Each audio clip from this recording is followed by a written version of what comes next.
Good morning. Let's check this is on. Yes, I think it is. Good morning, lovely people. How are you doing on this lovely day? It is Tuesday, the 10th of September 2019, and welcome to your Yoga Solutions Live with me, Marc J Acquaviva. Yes, so yes, what a gorgeous, awesome day. I'm enjoying this change of season now. I had a cold last week. I always seem to get one of the season changes, and yes, really appreciating my amazing yoga space. After all that time building it over the summer, it was so hot. It was like I didn't actually, almost didn't need it to some degree, but no, I really appreciated it when it started pissing down and things like that. So, but no, now it's autumn. It's just so lovely.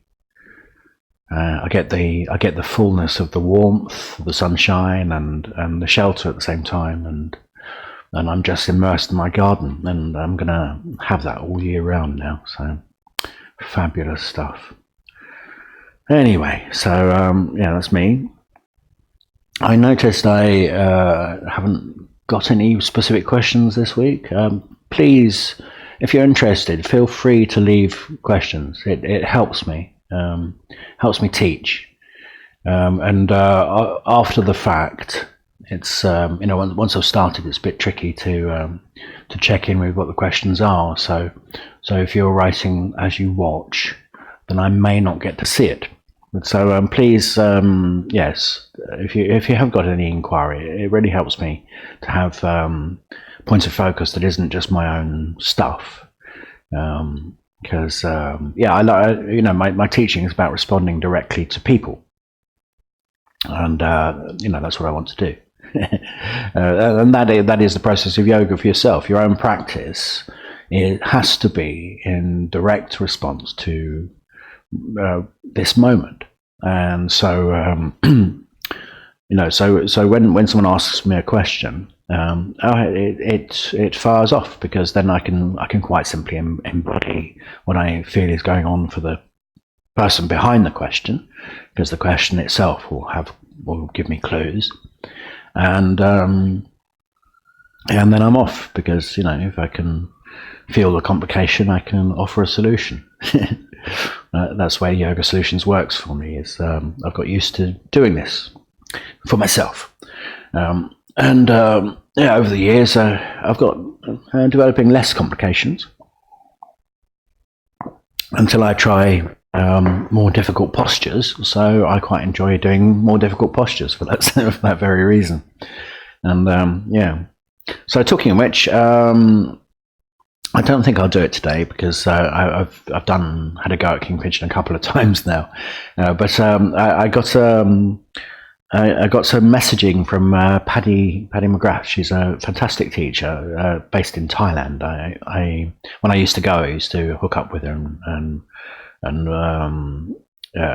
well, she let me teach her, really, but she's a very advanced teacher, and she's of the Scaravelli inspired tradition. She's worked with Diane Long as well, like myself, and incredibly flexible and free in her body. But anyway, I was in conversation with her, because after my last session on King Pigeon, she pulled me up on the idea of the front leg being at 90 degrees, because it didn't, for her, it wasn't what happened, and I sort of went through the process of sort of explaining my reasoning, and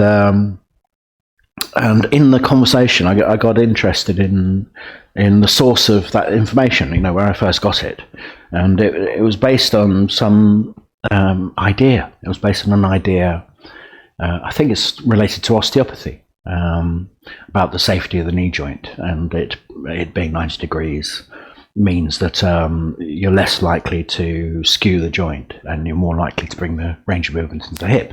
And I'm sure that's correct.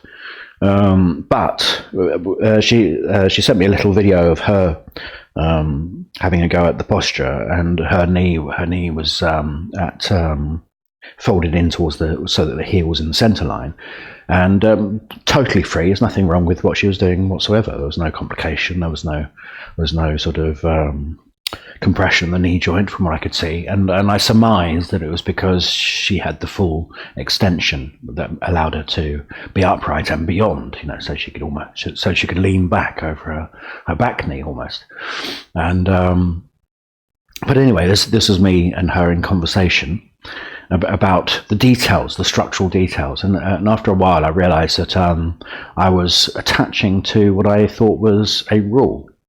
And as soon as I noticed that, it caught my interest, because every time in the past when I've hit brick walls in my own practice, it's been because I was attaching to some rule that I presumed was correct, because it was information I was given by an authority of some kind. And every time I let myself challenge that rule, I found a solution to the thing that was the complication that was sort of stuck in me. So I don't know. The reason I'm sharing this is because I think it's really important. We as human beings, and we have intellect, we have a mind, we're assessing what's going on. We kind of need frameworks for what we're doing, but that's what they are. They're frameworks, and we like to have rules so that we can stop being conscious. I'm saying we. I presume it's a human condition because it's evident in myself and everyone I know. But I don't want to impose that presumption upon you. But I think most of us operate on some sort of baseline idea of what is right and wrong. And when that involves the mechanics of the body, and we have picked up on some little rule that suits us, that kind of makes us feel safe and all the rest of it, quite often that rule becomes a fixed mental impression, which is one of Patanjali's list of things that keeps you from the yoga. Fixed mental impressions cease the possibility of expansion upon ideas and understanding. It's not direct presence to the thing that is. It's a rule-based approach to something that creates a paradigm around that rule. And whenever you notice that in yourself, if you notice yourself doing something that you've learned to do because you were taught it was correct, and even the reasoning behind it, when you find yourself repeatedly applying yourself to something and everything you do with that rule as the basis, my advice is try something different, because anything that's a fixed mental impression is going to interfere with yoga. And it's quite possible you'll come full circle round to the same conclusion. I played with it, and the 90-degree knee thing, it has a role in keeping the knee safe, but it relies on all these other things that are like, for me it works because my extension isn't as free as Paddy's is, and my back leg hip isn't as open, so I can't be as upright, and so it worked for me. But for those people that have that freedom, the 90-degree rule would be an imposition on their bodies that would cause complications that are unnecessary. So there you go. Anyway, quite a long chat about my own stuff there, but I think it's a valid point. I think it's important that yoga is a direct communion between you and your body, and if you can truly be present to the voice of the body, the song of the body, whilst you're practicing, it doesn't need rules. You don't need the rules of the musical scale when you're playing jazz. You've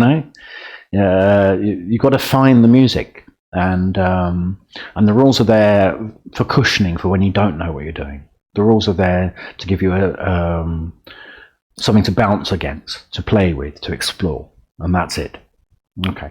So anyway, that's my little diatribe on fixed mental impressions in yoga. It's we're all it's a bit rife in the yoga world, and there are there are almost wars on subject of what is right and what is wrong. You know, kneecaps up versus kneecaps down, and all the rest of it. And it's insane. It's insane, really, because it's communion. It's communion between you and yourself, and yeah. Okay, so let's get on with some practice. So I'm going to do what I feel like doing. I think the thing that caught my interest was this the idea Paddy gave me of the heel being in the midline of the body as opposed to being across the full width of the body. But I don't want to do it in King Pigeon. I want to do it lying down. So I'm going to have a go at version of leg extensions.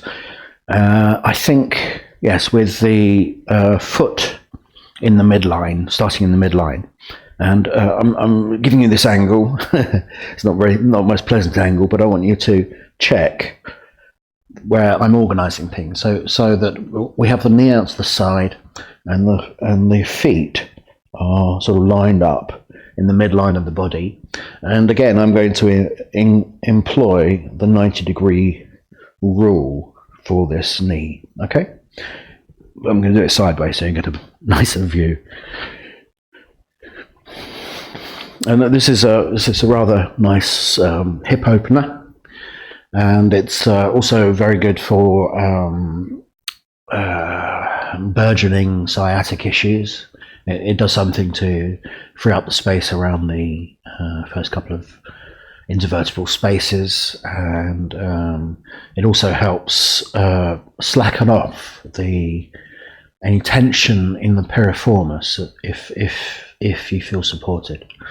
Piriformis is a muscle that straps between the inside of the sacrum and the thigh bones, and directly through the pelvis.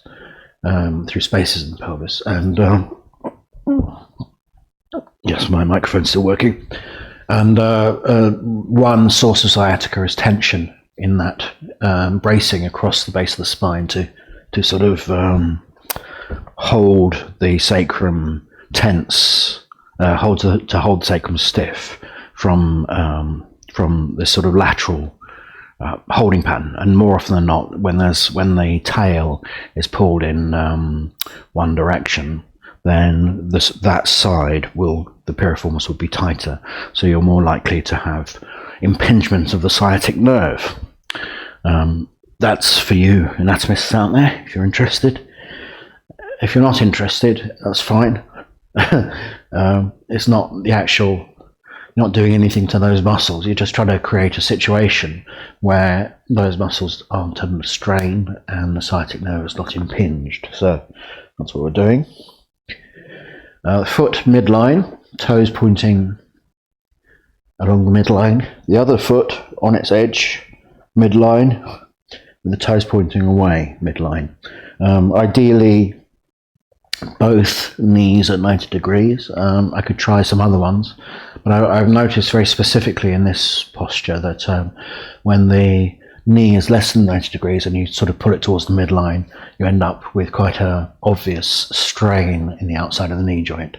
When it is greater than 90 degrees and you pull it towards the midline, that's quite a lot of strain in the hip, I think. So the 90 degree thing has its value. And yes, I'm getting quite technical. I think I'd like to back off and get into the actual yoga of it. It's about relationships and support. So the thing you'll experience from doing this is an opening along the muscles around the outside of the hip and buttock, provided that you're not, again, jackknifing the hip. So there's a sense of supporting the foot in the midline with one hand, maybe, or both hands if you feel comfortable. The other hand, the spare hand on the same side, can help externally rotate the thigh of that leg. And the result, ideally, is a sense of space between, can you see? A sense of space between the leg and the body. You can't really. Let's turn them down this way. that's where we get the range of movement from, is that spaciousness between the outwardly turned thigh and the spine, and the result, the space I'm talking about is within the belly. So yes, there may be some effort required to externally rotate the thigh unless you support it with the hand.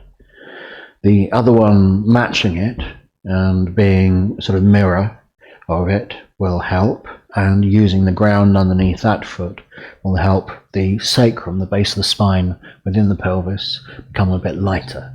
So we're not using this to pull on the spine. Okay. Arms.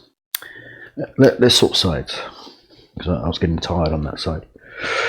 Arms or hands and feet, really. To really get into the yoga of this, once you've sort of got past the fuss of organising things, I have to check my microphone every now and again because it switches off automatically. Once you've got past the fuss of organising things appropriately, the thing that's going to help you find the yoga is a sense of equality of touch, equality of touch and equality. So this folded right leg touches the hand, and you do that from the ankle and the foot. The sort of outer ankle works, the toes spread in order to make contact with the hand, and the hand obviously is touching the foot. And by touching, I don't mean reaching and pulling, I mean touching. There's a hooking feeling in the wrist that is the action that you would engage with if you were feeling supported by your hands, as opposed to the reaching action where you're reaching out and pulling on the spine. Okay. So the hooking of the hand, the hooking of the ankle.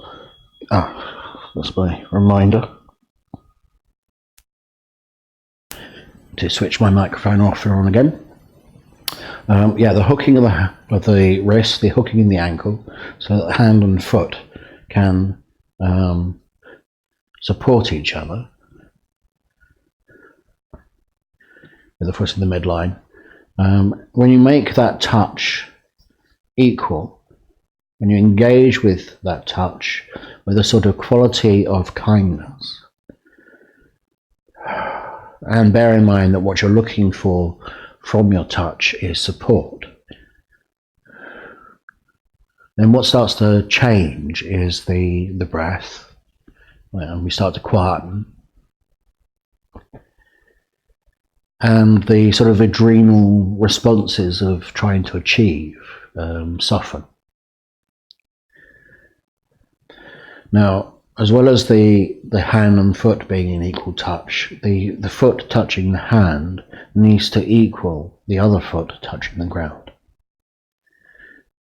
And that will bring you in more into a whole body relationship to earth and space that is not so much to do with this particular leg. It's the whole body is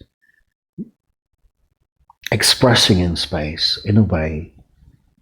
When this foot and that foot are engaging with touch equally, the whole of you gets involved with earth and space as an expression of the posture. And when you can breathe that expression, and when you can release the breath into the same expression, the result is this sort of quietening towards the center feeling, which is the thing that gives you the space.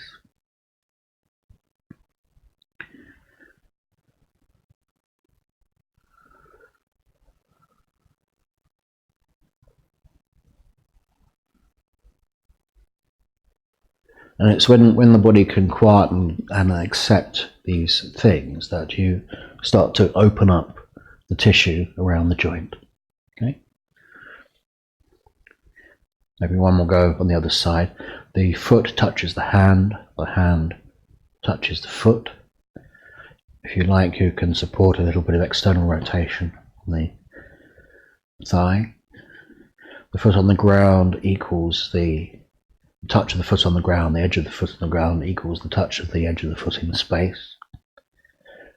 And that two-way action brings you into your center, brings you into the yoga of things. The rhythm that develops the yoga aspect of it is obviously the rhythms of breathing. So when the thing that you're doing, the physical engagements you're activating, relate to both the arrival of the breath, so that equal touch is the arrival of the breath, and the equal touch is the release of the breath. And what changes is the center of your being. And that's when any conflict with the spine tends to be released. And so that tends to be when we find the actual yoga of the thing. And it's this finding your way towards the center, away from your outward actions, that ultimately gives you the space that you're looking for in your movement.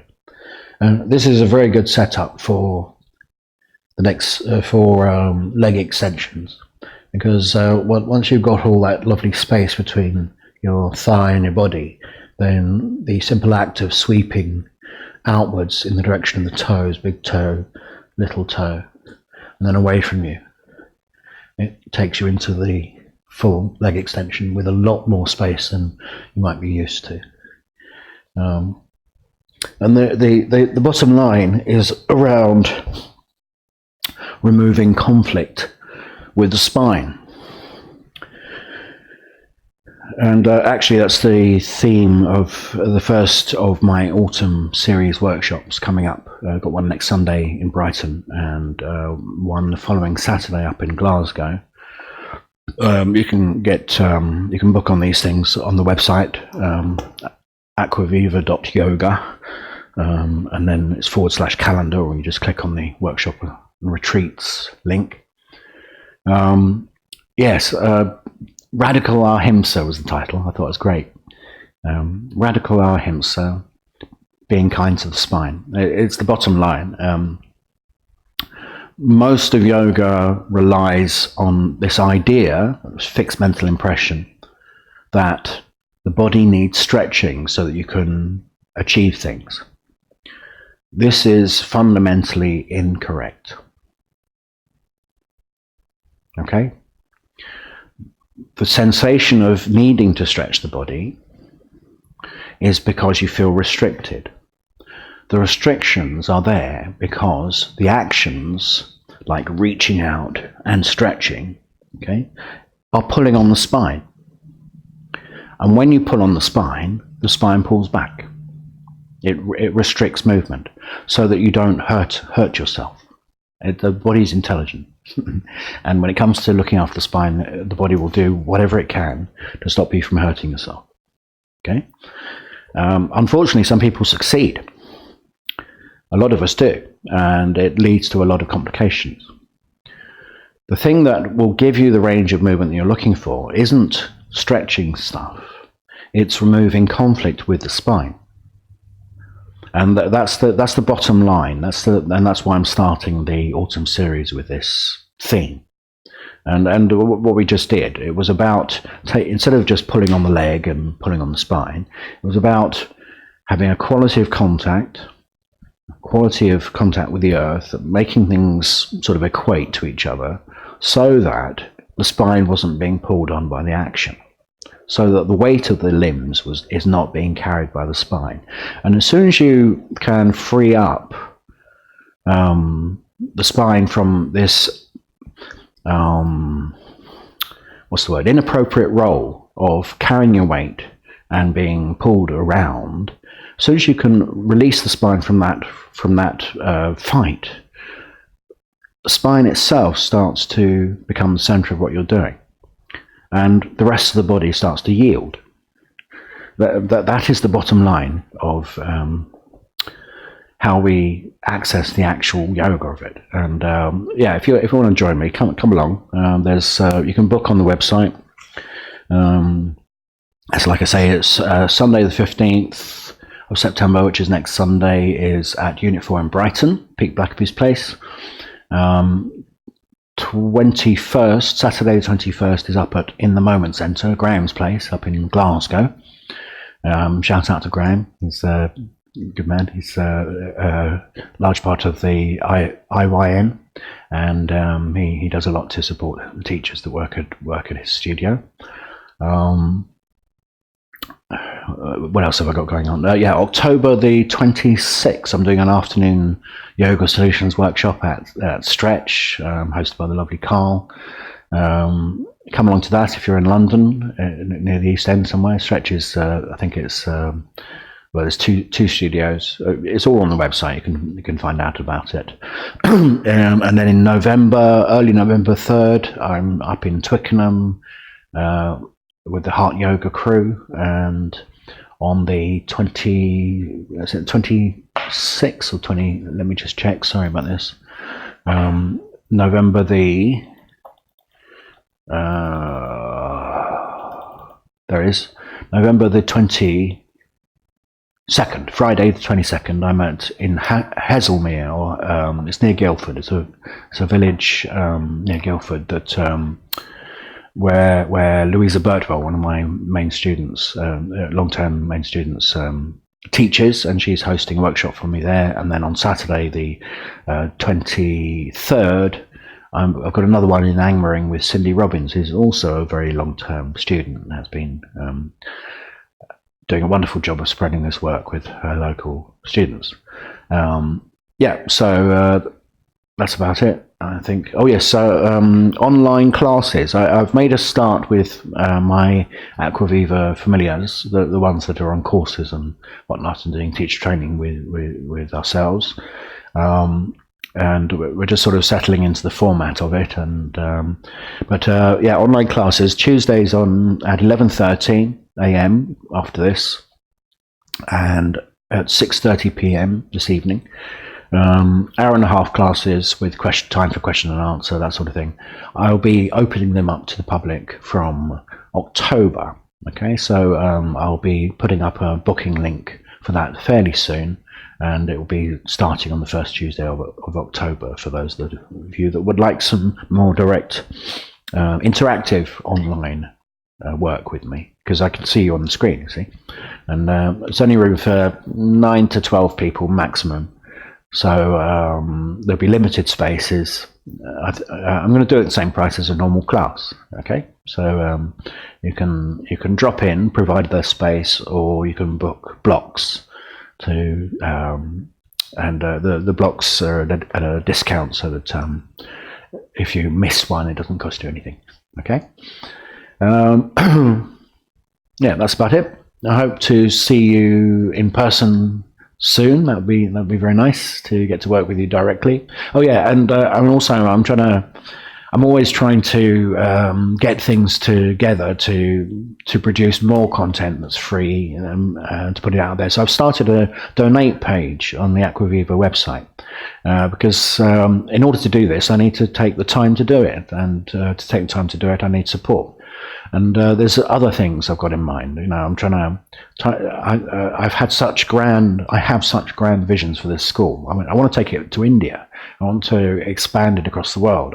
You know, because the work works. It helps normal people heal and find solutions in their own lives. And I want to bring this back home, basically back to India, and you know, it's a big project, but in the meantime, if you want to support me offering free content, you can donate a small amount, and it will all help. There's a button, acquaviva.yoga/donate. You press a button, and you can give me £1. That'd be great. All right. And any of you out there, any potential patrons that have an idea of potential grand, you know, being part of a grand vision, talk to me, because I've got some good ideas. All right. Okay, that'll do from me. Lots of love. I look forward to seeing you same time, same place. And in the meantime, this is me signing off. I'm Marc J Acquaviva, signing off until next week. Lots of love to you all. Bye now. Here we go.